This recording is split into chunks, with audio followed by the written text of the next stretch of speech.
This is where the adaptive challenges come into play as far as I'm concerned, that we need to be open for doing it a different way.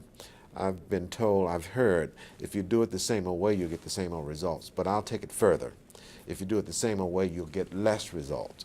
So the adaptive challenges, in fact, gives us an opportunity to be much more creative and much more innovative in terms of how we recruit and sustain leadership and how we place leadership, and to make sure that the leadership, both on the lay and clergy side, is not misplaced, but placed adequately enough so that we can see. And I think we need to put goals out there. We need to set exponential goals with the demographics in our community. And that's why I said earlier that we're having the local churches to really look at their community to see who are the people living within a particular parameter or boundaries. And let's really go after them, not in some ingenuous way, but being led by the Holy Spirit to say we've got programs that we've got to create that would address the particular needs of this particular demographic. Young folk who are not seeing our church as a viable way to nurture them in the faith, to provide them with a walk in the faith that would meet their particular needs. So we've got to do it differently, and we've got to understand that we see value, equal value, in the lives of the people who live in the community. I happen to be one of those who believe in church growth, but do not think that church growth should be a goal, because I think it should be a byproduct of something we do. When you are doing the right things, it should, come, and that's my approach. So going back to the core values, if you have a congregation that put into practice these core values, the congregation will grow, people will come. Again, radical hospitality, passionate spirituality, small group ministry, and sacrificial giving.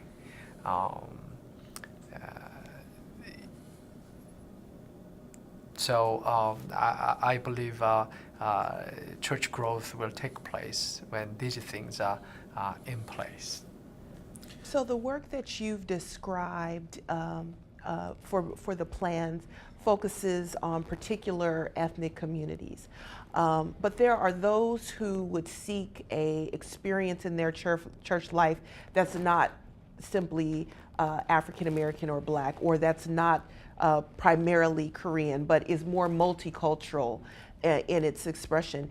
Are you talking about thinking about not only ethnic specific ministry, but how that might connect to multicultural ministries and congregations as well? There's a study that was released not very long ago that talks about how many of the congregations that are growing are multicultural and multi-ethnic. So what are your thoughts about that and how that relates to the work that the plans are doing?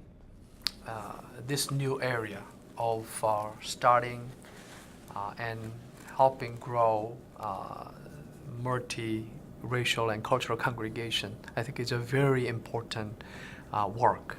And I don't know many congregations actually of this nature, at least in the United Methodist Church. And this is really an area where all our national plans and also our annual conferences and agencies should work together. And so for our Korean American congregations, we try to encourage some of our congregations to become intentionally multicultural and racial, inviting folks from outside of the Korean community. And especially on a couple of occasions during this quadrennium, we worked with Asian American National Plan to help start these congregations, because those congregations were situated in a place where Koreans and other Asian population living together, and we thought it is not a very good strategy to just start a Korean church or to just start an Asian congregation. So we kind of worked together to start these congregations. And also our next generation English-speaking congregations are very much friendly with the population that is non-Korean because of the language they use primarily, English. And most of them were born here and raised up here, and so I think there is a kind of a less distance in terms of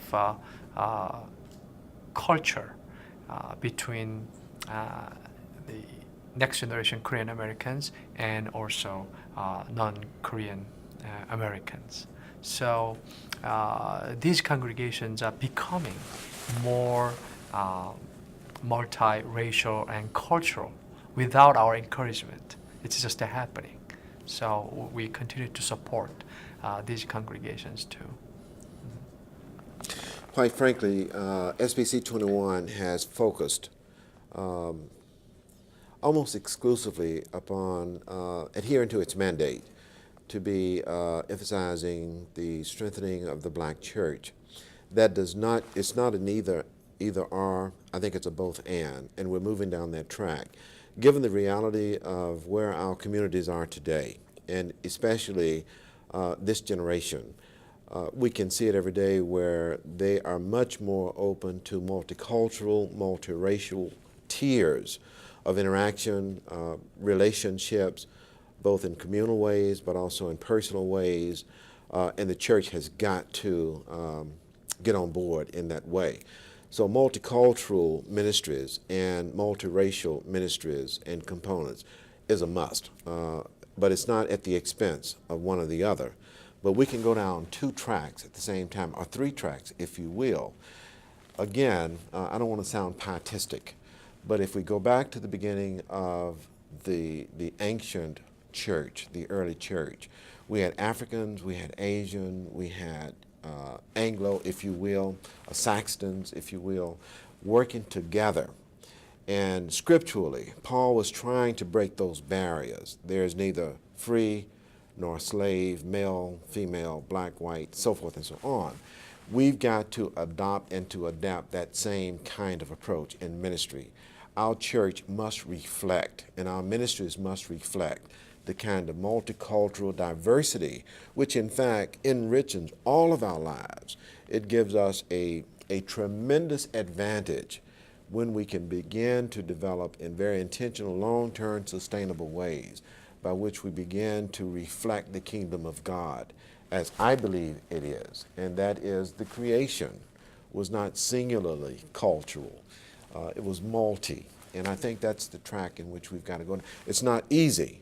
Paul, with a language barrier, should not be a barrier for us to develop a relationship. There's a kindred spirit if we would allow it to be nurtured.